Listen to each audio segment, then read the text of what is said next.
ओम शांति। 2 जनवरी 2024 के ईश्वरीय महावाक्य हैं। आज के साकार मुरली के सार में मीठे मीठे प्यारे प्यारे श्री बाबा ने, ज्ञान सागर बेहद के बाप ने, हम मास्टर ज्ञान सागर मास्टर बेहद के बच्चों से कहा, मीठे बच्चे, देही अभिमानी बनो तो विकल्प समाप्त हो जाएंगे। विकल्प माना व्यर्थ संकल्प। जो व्यर्थ संकल्प चलते हैं, जो कमी कमजोरी वाले संस्कार चलते हैं, जो पुराने संस्कार हैं, उन्हें बाबा ने विकल्प कहा। तो बाबा कहते हैं, यदि आप देह से न्यारी आत्मा निश्चय करके, आत्मा समझ करके परमात्मा की याद में रहेंगे तो विकल्प समाप्त हो जाएंगे। किसी भी बात से डर नहीं लगेगा, तुम फिक्र से फारिग हो जाएंगे। फिक्र तुम्हारे पास किसी तरह की रहेगी ही नहीं। प्रश्न है, नए झाड़ की वृद्धि किस तरह से होती है और क्यों? उत्तर में बाबा ने कहा, नए झाड़ की वृद्धि बहुत धीरे धीरे और जूं मिसल होती है। जैसे ड्रामा जूं मिसल चल रहा है, ऐसे ड्रामा अनुसार यह झाड़ भी धीरे धीरे वृद्धि को पाता है, क्योंकि इसमें माया का मुकाबला भी बहुत करना पड़ता है। पुराने संस्कार देह के भान में हम 43 जन्म आते हैं। हाँ, द्वापर से देह को सब समझ बैठते ना, देह के संबंधों को और देह की सुख सुविधाओं को ही हम अपना समझ बैठते हैं। तो यूं ही इतना जल्दी से ये नहीं होता। बाबा कहते जूं में चलता है। हाँ, क्योंकि माया से क्या होता है, मुकाबला करना पड़ता है, बहुत करना पड़ता है, थोड़ा नहीं बहुत।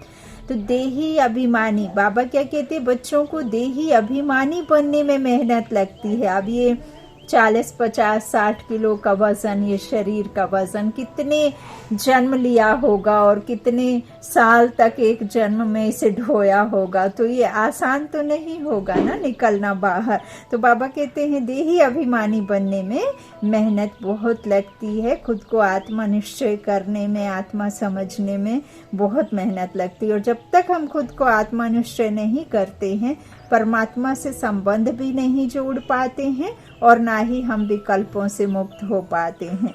तो बाबा कहते इसी में मेहनत है। देही अभिमानी बने तो बहुत खुशी रहे, सर्विस में भी वृद्धि हो, बाप और वर्षे की याद रहे तो बेड़ा पार हो जाए। ओम शांति। रूहानी बाप बैठ रूहानी बच्चों को समझाते हैं। रूहानी बाप भी अकाल मूर्त है। अकाल मूर्त क्या है? प्रकृति के बीच जो हमारी अविनाशी आत्मा बैठती है ना आकर के, तो आत्मा हर एक शरीर में यही इस अकाल तख्त पर, जिसका कोई काल नहीं, जिसे कोई मार नहीं सकता, काट नहीं सकता, जला नहीं सकता, ये 5 तत्वों से मिटने वाली नहीं है जो आत्मा यहाँ अकाल तख्त पर, इसीलिए अकाल मूर्त कहा है ना। तो बाप भी ब्रह्मा तन में यहाँ ही प्रकृति के बीच में ही बगल में आकर के बैठता है। तो ब्रह्मा के साथ कंबाइंड बाबा नहीं होते हैं, आत्मा के साथ आत्मा बगल में आकर के बैठते हैं। तो कभी ब्रह्मा बाप, कभी बाबा बात करते। तो ब्रह्मा बाबा के भी रूहानी बाप अकाल मूर्त में ही आकर बैठते। तो रूहानी बाप कहा जाता है। रूहानी बाप अर्थात रूहों का पिता, है ना, रूहानी बाप कहा जाता है।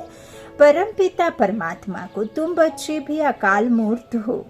तुम सिख लोगों को भी अच्छी तरह से समझा सकते हो। यूं तो कोई भी धर्म वालों को समझा सकते हो। यह भी बाप ने बताया है कि यह झाड़ धीरे धीरे बढ़ता है। जैसे ड्रामा जो मिसल चलता है, वैसे झाड़ भी जो मिसल बढ़ता है। पूरा कल्प लगता है बढ़ने में। अब बाबा क्या कहते हैं, यहाँ शुरुआत होती है, यहाँ पे कलम लगता है, कलम लगता है ना, नए सतयुग का झाड़। तो बाबा कहते हैं जो मिसल बढ़ता, 5000 वर्ष लग जाते हैं पूरा मनुष्य रूपी सृष्टि झाड़ को पूरा विस्तार में जाने के लिए। पूरे टालियां, है ना, जो भी निकलना होता है, कितने पत्ते, टालियां जो भी निकलते हैं ना, सब इस कलयुग के अंत में निकल आते हैं। तो 5000 वर्ष से तुम, बाबा कहते ये चलता रहता है, पूरा कल्प लगता है बढ़ने में। अभी तुम्हारा यह नया झाड़ है, तुम बच्चों की भी कल्प की आयु हो जाती है। 5000 वर्ष से तुम चक्र लगाते हो, झूम मिसल यह चक्र चलता रहता है। पहले पहले तो आत्मा को समझना है, यही डिफिकल्ट बात है।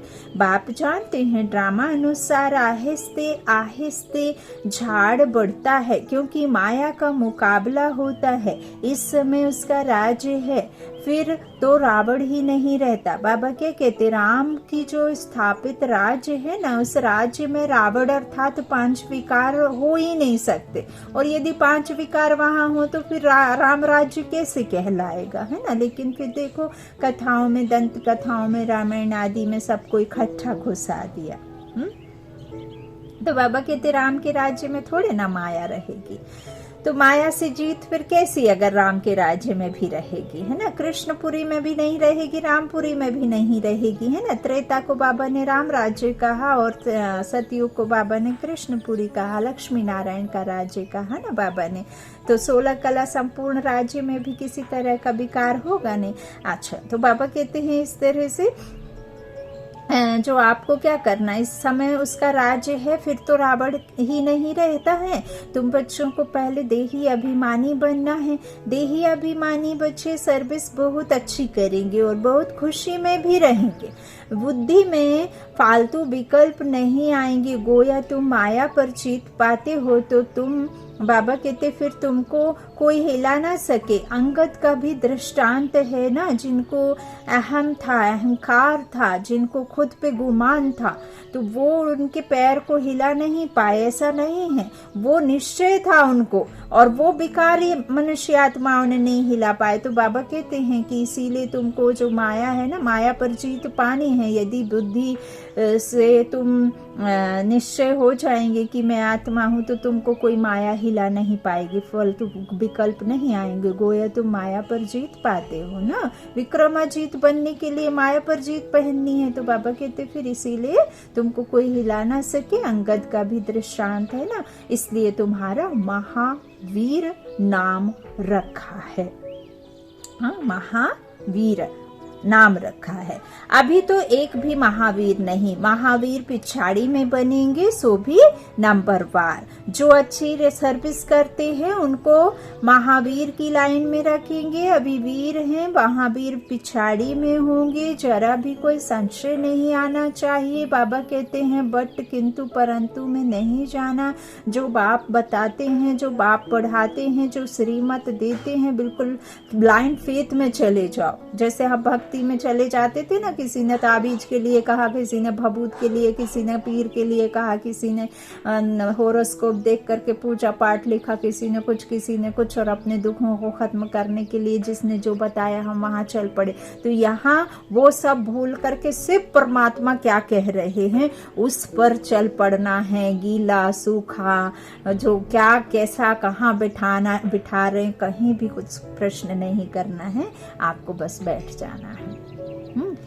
जैसा जो कह रहे हैं उसको आपको मान लेना है। यही सत्य है, यही सत्य पिता का सत्य ज्ञान है। यही एक सतगुरु जो हमें सदगति दिलाता है। यही एक है जो हमें स्वर्ग का रास्ता दिखा सकते, मुक्ति जीवन मुक्ति दाता का यही एक ज्ञान है।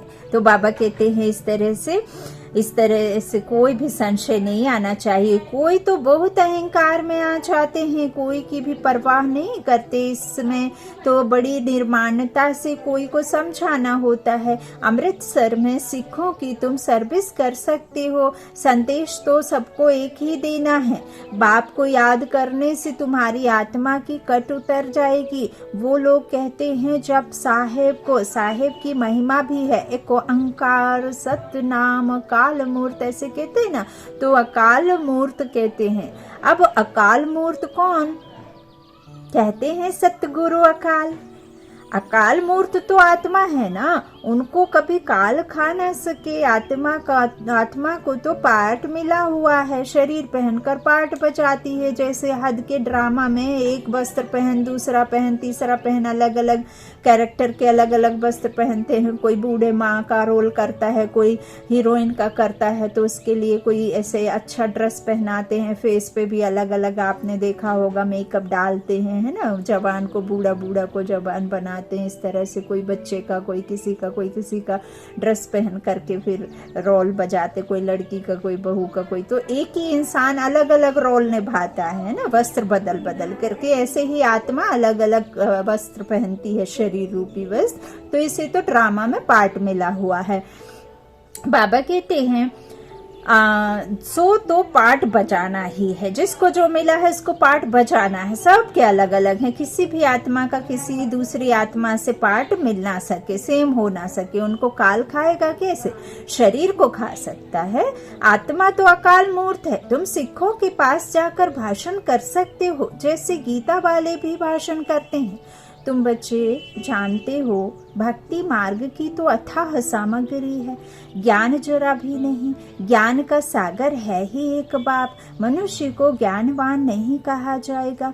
देवताएं भी तो मनुष्य हैं ना, परंतु दैवी गुण है, इसलिए देवता कहा जाता है। उन्हों को ही बाप से ही वर्षा मिला था। तुम भी इस राजयोग से विश्व के मालिक बन रहे हो। सतगुरु अकाल कहते हैं ना, सत्य तो एक ही बाप है, वही पतित पावन है। दो बाप का भी परिचय देना है। एक लौकिक पिता, शरीर रूपी पिता शरीर के माफिक होगा। परमात्मा जो हमारा रूह का रूहानी बाप है, वो आत्मा जैसे ही है, लेकिन हम आत्माएं उनके बच्चे हैं, है ना। तो बाबा कहते हैं दो बाप है, एक पारलौकिक और एक लौकिक।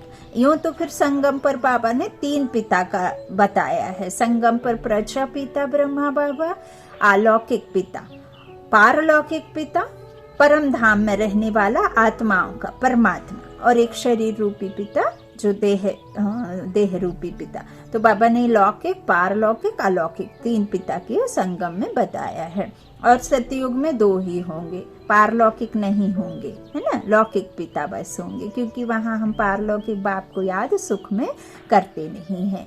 तो बाबा कहते हैं दो बाप का परिचय भी देना है। तुमको भाषण के लिए 2 मिनट मिले तो भी बहुत है, 1 मिनट 1 सेकंड मिले तो भी बहुत है। जिनको कल्प पहले तीर लगा होगा उनको ही लगेगा, कोई बड़ी बात नहीं है। सिर्फ पैगाम देना है। बाबा ने समझाया है, समझो। गुरु नानक आता है तो वह कोई मैसेज नहीं देते कि तुमको घर चलना है, वापस चलना है, उसके लिए पवित्र बनो। कोई भी आप किसी भी तरह की पढ़ाई पढ़ लो, लेकिन पवित्रता का पाठ कोई नहीं पढ़ाता है, कोई नहीं पढ़ाता।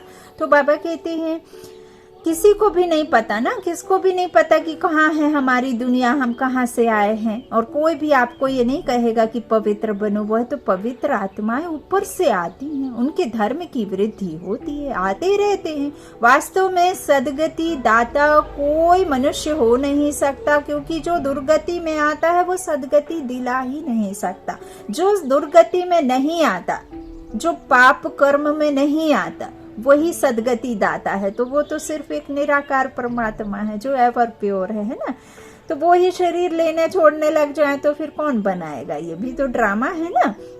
तो बाबा कहते हैं इस तरह से आत्माएं ऊपर से आती रहती हैं, आती पवित्र हैं, फिर बाद में वृद्धि होती है, धर्म आते रहते। इस तरह से बाबा कहते हैं सदगति कोई मनुष्य नहीं करा सकता, सदगति दे ही नहीं सकता, हो ही नहीं सकता। सदगति दाता एक बाप है, मनुष्य तो मनुष्य ही है। फिर समझाया जाता है फलाने धर्म का है, बाप ने समझाया है, तुम अपने को आत्मा समझो, पवित्र बनो। गुरु नानक ने कहा है मूत पतीली कपड़े धोए। जैसे एक माँ छोटे बच्चे के गंदे कपड़े धोती है, कितने भी गंदे होते हैं लेकिन वो धोती जरूर है, ऐसे ही परमात्मा आया है हम बच्चों की आत्माओं की मैल धोने के लिए, मूत पतीली कपड़े धोए, है ना। तो यह भी पीछे शास्त्र बनाने वालों ने लिखा है, पहले तो बहुत थोड़े हैं, उनको क्या बैठ सुनाएंगे। यह ज्ञान भी बाप तुमको अभी देते हैं, फिर शास्त्र तो पिछाड़ी में बनते हैं। सतयुग में तो शास्त्र होते नहीं, वहाँ शास्त्र भक्ति की कोई भी सामग्री होती नहीं। भक्ति सिर्फ करते हैं हम सुख के लिए, बिगड़ी बनाने के लिए। कोई कुछ भी किसी तरह का ईश्वर से हम जो प्रेम रखते हैं ना, वो शांति के लिए, सुख के लिए करते हैं, तो वो तो वहाँ सब कुछ भरपूर है, तो वहाँ फिर ये शास्त्र आदि जरूरत नहीं होती। बाबा कहते पहले तो समझाना है, बाप को याद करो तो विकर्म विनाश होंगे। विनाश तो होना ही है, पूछना चाहिए सर्वव्यापी किसको कहते हो, जिसकी यह महिमा गाते हो एको अंकार, वह तो बाप ठहरा ना। उनके बच्चे हम आत्माएं भी अकाल मूर्त हैं। हमारा तख्त यह है, प्रकृति के बीच यह तख्त है। हम एक तख्त छोड़ दूसरे पर बैठे हैं। बैठते हैं ना, एक आत्मा दूसरा शरीर जरूर लेती है। अब आत्मा कभी भी कहीं दूसरे अंगों में फिट नहीं होती है, यहाँ ही बैठती है। तो 84 तख्त पर बैठते हैं। जो सबसे पहले आदि में सबसे पहला जिनका जन्म हुआ होगा तो ब्रह्मा मम्मा बाबा हैं, तो वो 84 तख्त उन्होंने लिए होंगे, अर्थात शरीर रूपी इस प्रकृति के तख्त पर जरूर बैठे होंगे। तो अभी यह है पुरानी दुनिया, कितने हंगामे हैं। नई दुनिया में यह बातें हो ना सके। वहाँ तो एक ही धर्म होता है। बाप तुमको विश्व की बादशाही देते हैं। तुम्हारे में बाबा कहते तुम्हारे पर कोई चढ़ाई नहीं कर सकते। द्वापर से धर्म स्थापक आते हैं अपने अपने धर्म की स्थापना करने। उसके पहले बाबा ने एक ही धर्म स्थापन किया है ना। तो बाबा कहते हैं हमने ब्राह्मण किए, फिर ब्राह्मण के बाद देवता बने, है ना। फिर सतयुग में और त्रेता में बाबा ने कहा ना 2500 वर्ष ना, 2550 वर्ष बाबा ने क्या किया है। 5000 टोटल होते हैं, तो 1250 2500 वर्ष बाबा ने हमें सुख की दुनिया में भेजा है। वहाँ विकार नाम की कोई चीज़ के साथ हमें भेजा नहीं। तो बाबा कहते हैं इस तरह से द्वापर से धर्म स्थापक गुरु आदि आते हैं अपने अपने धर्म की स्थापना करने। उनका धर्म जब वृद्धि को पाए, ताकत में आए, तब लड़ाई की बात हो। इस्लामी पहले कितने थोड़े होंगे। तुम्हारा धर्म तो यहाँ स्थापन होता है, वह आते ही द्वापर में है। उस समय ही धर्म स्थापन होता है, फिर एक दो के पिछाड़ी आते जाएंगे। यह बड़ी समझने की गुहा बातें हैं, बुद्धि से समझने की बातें हैं। कोई तो ड्रामा अनुसार कुछ भी धारण नहीं कर सकते हैं। बाप समझाते हैं जरूर उनका पद कम होगा। यह कोई श्राप नहीं है। माला तो महावीरों की बनती है। ड्रामा अनुसार सभी एक जैसा पुरुषार्थ तो कर नहीं सकते, आगे भी नहीं किया होगा। कहेंगे फिर हमारा क्या दोष है। बाप भी कहते हैं तुम्हारा कोई दोष नहीं, तकदीर में नहीं है, तो बाप क्या कर सकते। समझ सकते हैं कौन कौन किस पद के लायक हैं। सिखों को भी समझाना है कि साहेब को जपो तो सुख शांति मिले। उनको सुख तब मिलता है जब उनके धर्म की स्थापना होती है। अब तो सब नीचे आ चुके हैं। तुम मानते हो सतगुरु अकाल, फिर गुरु किसको कहते हो। सदगति देने वाला गुरु एक है। भक्ति सिखलाने वाले तो ढेर गुरु चाहिए। ज्ञान सिखलाने वाला एक बाप है। तो तुम माताएं उनको समझाने की यह कंगन तुम जो पहनते हो ये भी पवित्रता की निशानी है। तुम्हारा वह मान लेंगे क्योंकि तुम माताएं ही स्वर्ग का द्वार खोलने वाली हो। आज बाबा ने युक्ति दी है कि माताएं यदि चाहें तो सिखों को भी समझा सकती हैं कि अकाल तख्त पर कौन बैठता है और गुरु कौन है जो सदगति देता है। तो बाबा कहते हैं माताएं ही स्वर्ग का द्वार खोलने वाली हो। तुम माताओं को अभी ज्ञान का कलश मिला है जिससे सबकी सदगति हो जाती है। तुम बच्चे अभी अपने को महावीर कहलाते हो। तुम कह सकते हो हम गृहस्थ व्यवहार में रह स्वर्ग की स्थापना कर रहे हैं। रात दिन का फर्क है। यह जटाएं भी पवित्रता की निशानी है। अकाल मूर्त पतित पावन बाप की महिमा पूरी करनी चाहिए। साधु सन्यासी परमात्मा नमः कहते हैं, फिर कहते हैं सर्वव्यापी है।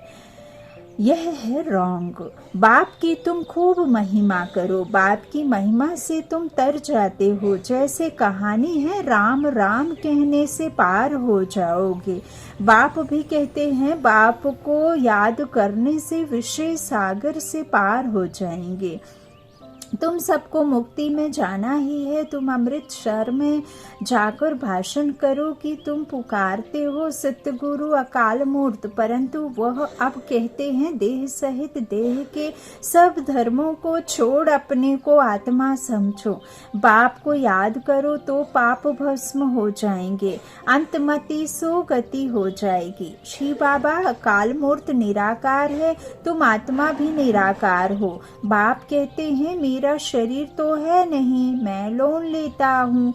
मैं आता ही पतित दुनिया में हूँ, पावन दुनिया में आकर के मैं क्या करूँगा? पतित होंगे तब तो पावन बनाऊंगा। हाँ, तो रावण पर जीत पाने यहाँ आता हूँ, यहाँ ही डायरेक्शन दूंगा, क्योंकि पतित तो होते ही पुरानी दुनिया में है। नई दुनिया में एक ही देवी देवता धर्म था उस समय, और सब शांति धाम में रहते हैं।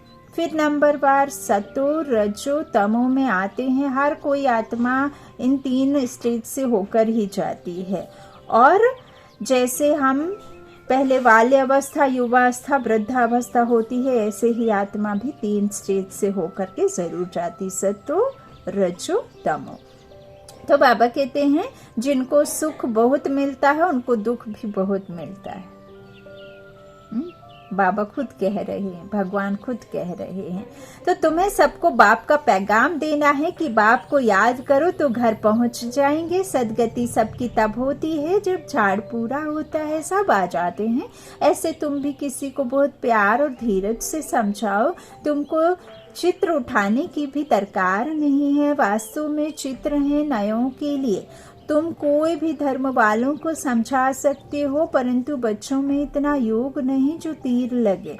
कहते हैं बाबा हम हार खा लेते हैं, माया एकदम काला मुंह करा देती है। उनको यह पता ही नहीं पड़ता कि हम देवता थे, इस समय असुर बन पड़े हैं।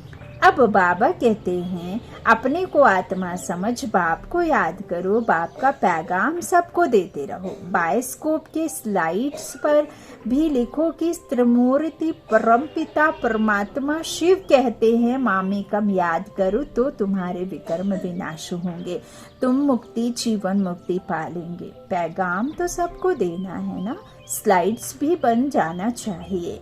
इसमें यह जैसे एक वशीकरण मंत्र मन मना भाव का सबको दो। बाबा कहते हैं ना मीडिया के द्वारा, ऑडियो के द्वारा, वीडियो के द्वारा, न्यूज़पेपर के द्वारा घर घर में पर्चे बंटवाओ, कुछ भी करो, हेलीकॉप्टर से गिराओ, कुछ भी करो। देखो जो होगा सतयुगी राज्य में और त्रेता युग में जाने वाला तो उसे तो तीर लग ही जाना है। बाकी तो फिर देखो अलग अलग तरीके से भगवान को करते ही मानते जानते हैं। अब ये तो बाबा के जो बच्चे होंगे वो निकल आएंगे, बाकी उनको पर्चे तो समझ आएंगे नहीं तो वो फाड़ के भी फेंकेंगे, है ना। और आजकल तो देखो भक्ति में कैसे कैसे अलग अलग जो अलग अलग धर्म के लोग हैं वो कैसे शिवलिंग पर कितना गंदा गंदा बोलते हैं कि नहीं बोलते हैं। हाँ, आजकल कहीं कहीं ऐसे भी फोटोस आए हैं कि शिवलिंग के ऊपर पैर भी रख करके खड़े हैं हिंदुओं के भगवान को। इतना तो बाबा ने कितना कष्ट भोगा है, लेकिन बाबा कहते मैं तो अभोक्ता हूँ, मेरा तो शरीर नहीं, मैं निराकार हूँ, तो मुझे गाली नहीं मिलती है, सबसे ज्यादा ब्रह्मा बाप को मिलती है ना। तो इस तरह से बाबा को तो लगती नहीं ना, जिनको शरीर है उन्हीं को फिर ये सब महसूसता होती है। तो बाबा कहते हैं इस तरह से सबको ये वशीकरण मंत्र दो, मन मना भव और मामेकम याद करो। तो इस पढ़ाई में देरी नहीं लगती, आगे चलकर सब समझेंगे, कोई फिक्र की बात नहीं, फिक्र से रहित तो होना ही है। मनुष्य देखो मौत से कितना डरते हैं, यहाँ डरने की तो बात ही नहीं। तुम तो कहेंगे अभी मौत ना आए, अभी हमने इम्तिहान भी ही पूरा न कहाँ किया है, अभी यात्रा पूरी पूरी नहीं की है तो शरीर क्यों छूटना चाहिए। ऐसी मीठी मीठी बातें बाप से करनी है, बहुत अच्छी टैब आदत पड़ जाएगी। यहाँ चित्र के आगे आकर बैठ जाओ। तुम जानते हो हमको बाबा से विश्व की राजाई मिलती है, तो ऐसे बाप को बहुत याद करना चाहिए ना। याद नहीं करेंगे तो सजाएं भोगनी पड़ेंगी। बाबा को तो याद पड़ गया है कि हम यह बनने वाले हैं, तो बहुत खुशी होती है कि हम यह बनेंगे। देखने से ही नशा चढ़ जाएगा, चढ़ जाता है। तुमको भी यह बनना है बाबा, हम आपको याद कर ऐसे जरूर बनेंगे। और कोई काम नहीं है तो यहाँ चित्रों के सामने आकर बैठ जाओ। बाप द्वारा हमको यह वर्षा मिलता है, यह पक्का कर दो। यह युक्ति कम नहीं है, परंतु तकदीर में नहीं है तो याद नहीं करते। बाबा कहते हैं यहाँ आते हो तो बहुत प्रैक्टिस करो। तो बाबा कहते तो जो कुछ ग्रहचारी होगी वह उतर जाएगी। सीढ़ी के चित्र पर यह विचार करो, परंतु तकदीर में नहीं है तो श्रीमत पर चल नहीं सकते। बाबा रास्ता बताते हैं। कोई भी व्यक्ति हो, चाहे कोई आपका अपना हितैषी हो, सिर्फ रास्ता दिखा सकता है, और भगवान भी यही करता है। आपको निमित्त बना करके जब हम उनकी याद में रह के कोई काम करते हैं ना, तो बाबा आपके सामने किसी न किसी अपने भेजा फरिश्ता जरूर भेजता है, निमित्त आत्मा को भेजता है। बाबा को शरीर नहीं है कि आपने याद किया और भगवान प्रकट हो जाएंगे। कोई ऐसी फेरी जैसे छड़ी घुमा देंगे तो आप सिंड्रेला जैसे कोई दूसरी ड्रेस पहन लोगे, ऐसा नहीं है। बाबा सिर्फ अपने बनाए हुए भेजे हुए फरिश्ते ही जब आप उनकी याद में रहेंगे तो। ऐसा नहीं कि आप कोई विकारी मनुष्य आत्मा को याद कर रहे हैं और आप फिर भगवान को दोष देने लग जाए। नहीं, आप गलत भावना रख रहे हैं, मन में अशुभ भावना रख रहे हैं किसी के प्रति, और आप कह रहे हैं कि भगवान ने हमारे साथ बुरा किया। तो वो तो आपके ही बुरे विचारों के, बुरे किए कर्मों का हिसाब है। भगवान थोड़े ना आपको ऐसी कोई क्या कहते हैं अलाउड करेगा कि आप गलत काम करो और फिर मुझे दोष दो, है ना।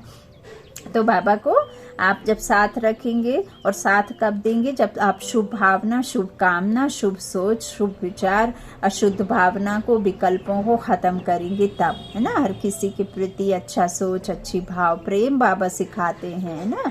तो बाबा कहते हैं इस तरह से तकदीर में नहीं है तो याद नहीं करते हैं। बाबा कहते हैं यहाँ आते हो तो बहुत प्रैक्टिस करो।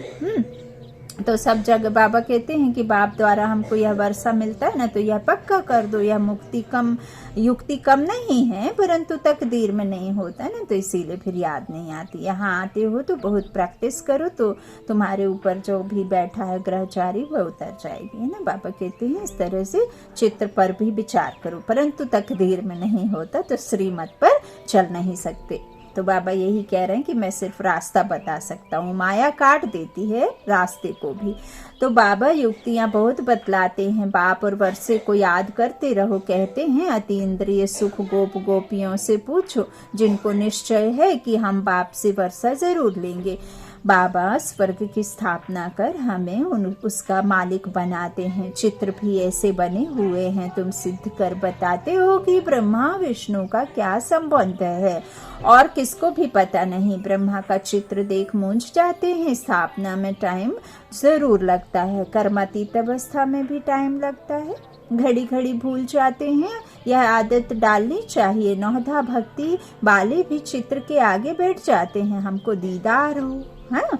बाबा कहते भक्ति में भी यही करते हैं ना। तो तुम तो यह बनते हो तो तुमको याद करना चाहिए। बैज भी तुम्हारे पास है ना, सेवा वाले बैज भी हैं, सुप्रीम सोल वाले भी हैं, कितने तरह के बाबा ने निकाले। तो बाबा अपना भक्ति मार्ग का मिसाल बताते हैं कि नारायण की मूर्ति से मेरा बहुत प्यार था, है ना। ब्रह्मा बाबा बताते हैं तो वह सब था भक्ति मार्ग। जब जैसे ही पता चला कि मैं खुद नारायण बनता हूँ तो फिर सब छूट गया। तो अब बाप कहते हैं मामी कम याद करो और कुछ भी नहीं करना है। बाबा कहते हैं हम तो ओबीडिएंट सर्वेंट हैं। हाँ, बाबा दुनिया का सबसे अच्छा समाज सेवक सिर्फ और सिर्फ परमात्मा है, जो आपके अंदर जमी हुई अंदर जमी हुई कालक, कमियां, कमजोरियां, दुख देने वाले संस्कारों को खत्म करने का सिर्फ और सिर्फ बाप के पास ही ना जो है तरीका है और किसी के पास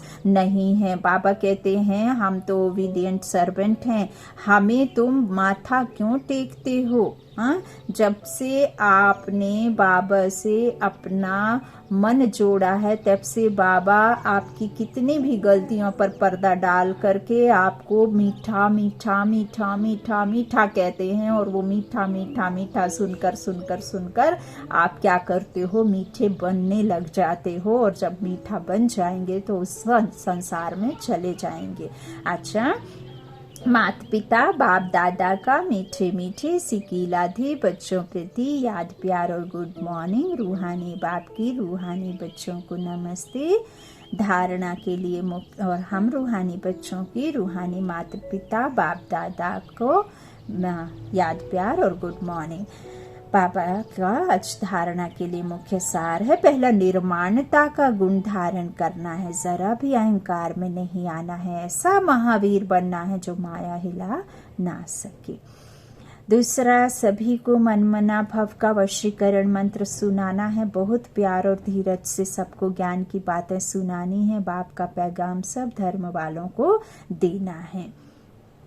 वरदान ले लो बाबा का, कर्म और संबंध दोनों में स्वार्थ भाव से मुक्त रहने वाले बाप समान कर्मातीत भव। कर्म और संबंध दोनों में स्वार्थ भाव से मुक्त रहने वाले बाप समान कर्मातीत भव।